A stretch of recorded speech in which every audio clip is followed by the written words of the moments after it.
Bonjour, bienvenue sur Radio Clé de Vie, la radio du développement personnel, magazine, TV, tout ça. 15 minutes. Il y a plein de choses. 15 minutes avec le fantastique Michel. Michel, souvent... C'est moi. C'est lui. C'est moi. Michel, souvent tu as l'air d'être en paix, calme, paisible. Tu maîtrises totalement la paix en soi. Est-ce que tu peux nous en parler?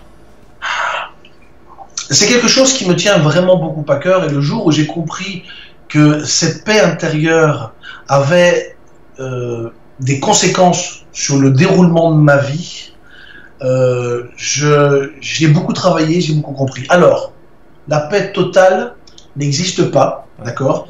La paix en moi totale n'existe pas parce que, rassure-toi, je suis normal. J'ai moi aussi parfois mes tracas, mes soucis, mes problèmes, mes anxiétés. Ça m'arrive à moi aussi. Non. Si, je t'assure. Je suis normal. Donc, je suis pas un extraterrestre. Jusque-là, je suis normal et c'est rassurant. Rassurant pour ceux qui me regardent, et puis aussi très crédible, parce que si je dis que moi de toute façon, le danger, en disant ça, si on arrive à penser que être en paix, c'est quelque part dénigrer ce qui se passe autour de toi pour soi-disant être en paix, là, quelque part, on est dans le déni et on n'est déjà plus dans l'équilibre. La paix, pour moi, est aussi une question d'équilibre.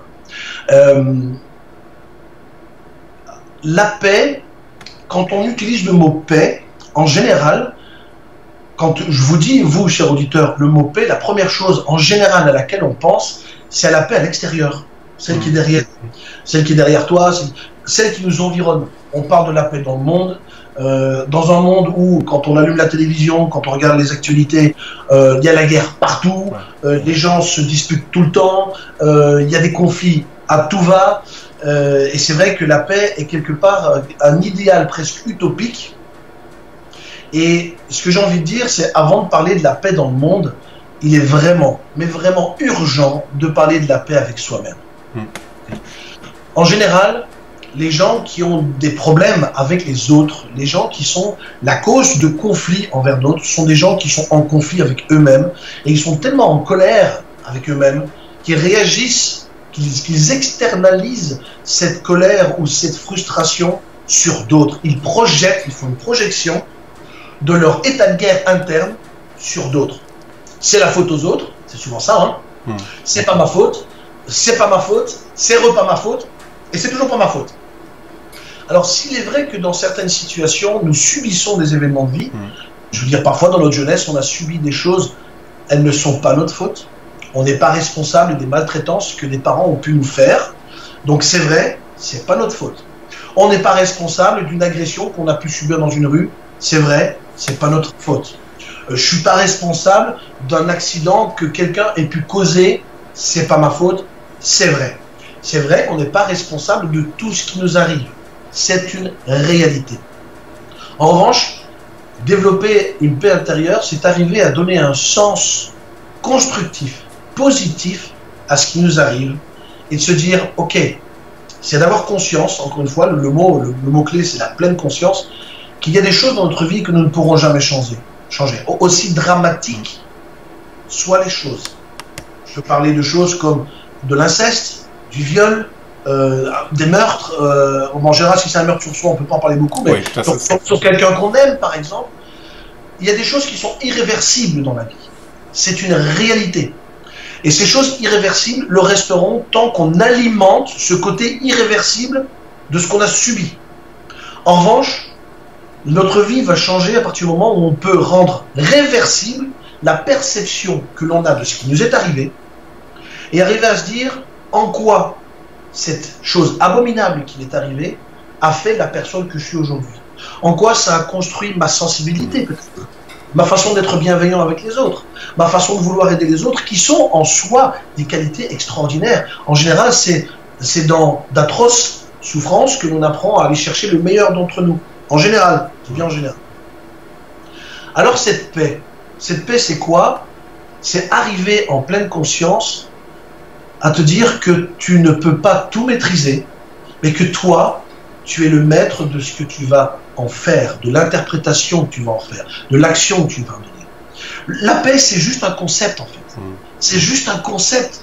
C'est un concept qui désigne quelque chose de quasiment utopique, d'inatteignable. Ça désigne un état de calme, de tranquillité.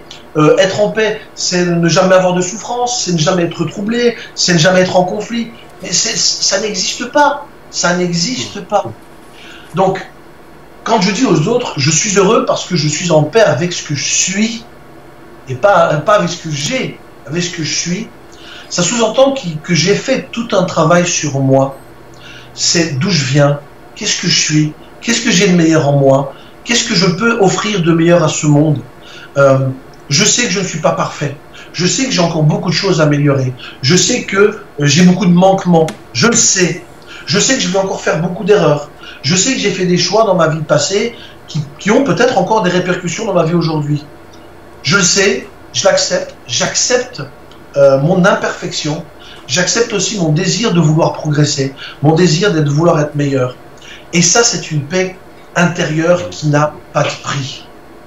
Et à partir du moment où nous arrivons à avoir cette paix intérieure, c'est en commençant par cette paix intérieure qui, progressivement, en faisant un effet papillon, pourra un jour, et c'est utopique, créer la paix dans le monde, parce que nous serons tous en paix avec nous-mêmes, on n'aura plus besoin d'avoir de conflits, parce qu'à un moment donné, tu sais prendre du recul, tu sais lâcher prise. Quand tu es en paix, tu lâches prise, parce que, je répète, on en avait parlé dans une émission précédente, le lâcher prise, c'est de se dire que quelque chose n'a plus d'importance pour toi.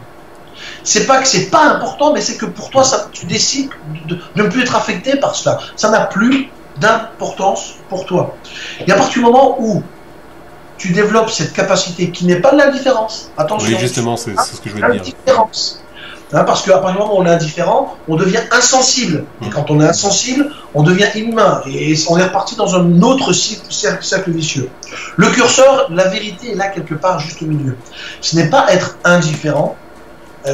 L'indifférence, c'est ne plus être conscient de ce qui se passe autour de vous. C'est être conscient, c'est le choix de l'interprétation que vous donnez à un événement. C'est de se dire, il y a des choses qu'on ne peut pas changer, mais moi, ce que je peux changer, je le fais. Est-ce que ça t'apporte une réponse à ta question? Oui, tout à fait. Et par rapport justement à tout ce que tu dis, là, on voit beaucoup la notion d'acceptation. C'est une émission qu'on a faite il y a 2 ou 3 émissions. L'acceptation, c'est un peu la base pour être en paix avec soi. Oui, en fait, c'est une somme de toutes petites actions d'émissions précédentes qu'on en a vues. Je citais, tu cites l'acceptation, j'ai cité la lâcher prise. Il y a aussi l'optimisme. L'optimisme permet d'être en paix avec soi. Pourquoi? Parce que la vision que l'on se fait d'une situation, c'est une vision non pas biaisée, attention, non pas déformée, mais on va aller chercher le meilleur d'une situation, le meilleur même du pire. C'est-à-dire qu'aujourd'hui, il se passe le pire, mais quel est le meilleur que je peux aller chercher là-dedans? Et puis ça rejoint l'émission qu'on avait faite précédemment, la sérendipité. C'est aller chercher le meilleur dans le pire, parfois peut nous amener vers des résultats complètement inattendus, inespérés, mais qui sont vraiment extraordinaires. Tu parlais de faire attention entre l'indifférence, donc la paix en soi, et puis la notion d'indifférence. C'est pas du tout la même chose. Le curseur, il est quelque part entre les deux là. Oui, le danger de l'indifférence, encore une fois, comme je le disais, c'est qu'à un moment donné, on se coupe de la réalité et quelque part, pour se protéger, on construit des murs et on n'est plus dans la réalité. Donc on ne peut pas être en paix dans l'indifférence non plus, parce qu'être en paix est un état de conscience. Et l'indifférence est un état où on bloque notre conscience pour se protéger.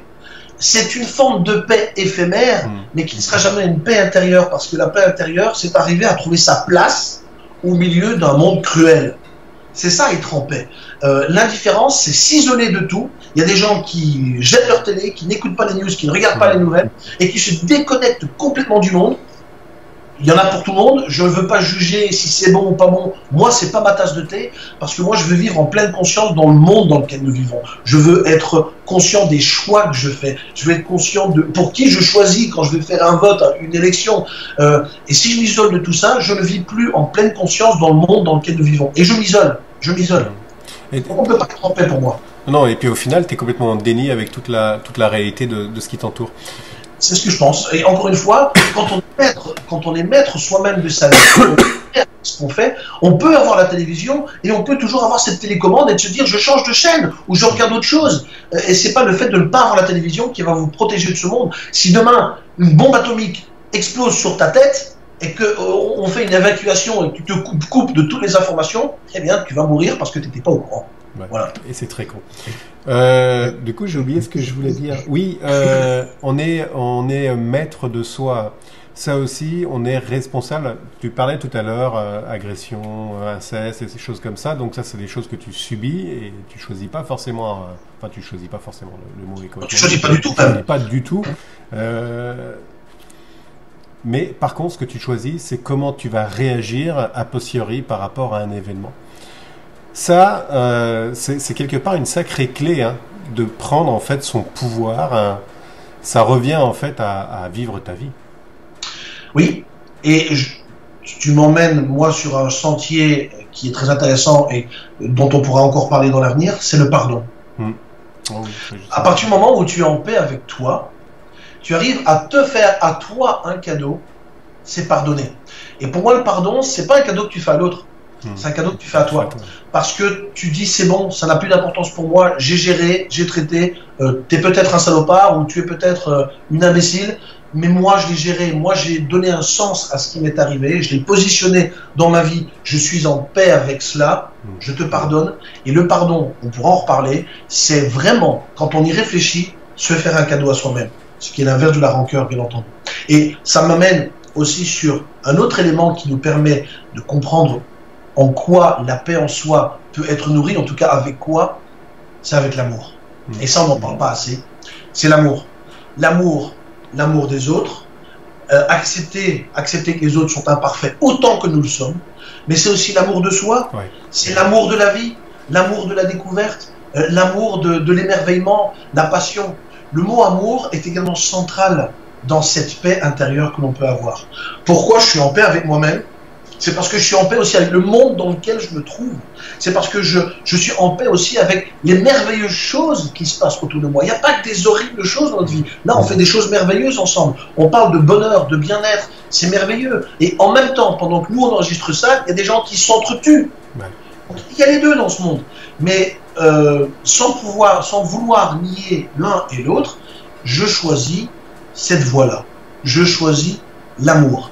C'est pas toujours facile à faire, on le sait, mais à force de dire, facile à dire, c'est pas aussi évident que ça, c'est quelque part s'excuser de ne pas devoir le faire. C'est pas toujours facile à faire, je rebondis sur ça. Hein. Ça, c'est vraiment quelque chose qui ressort.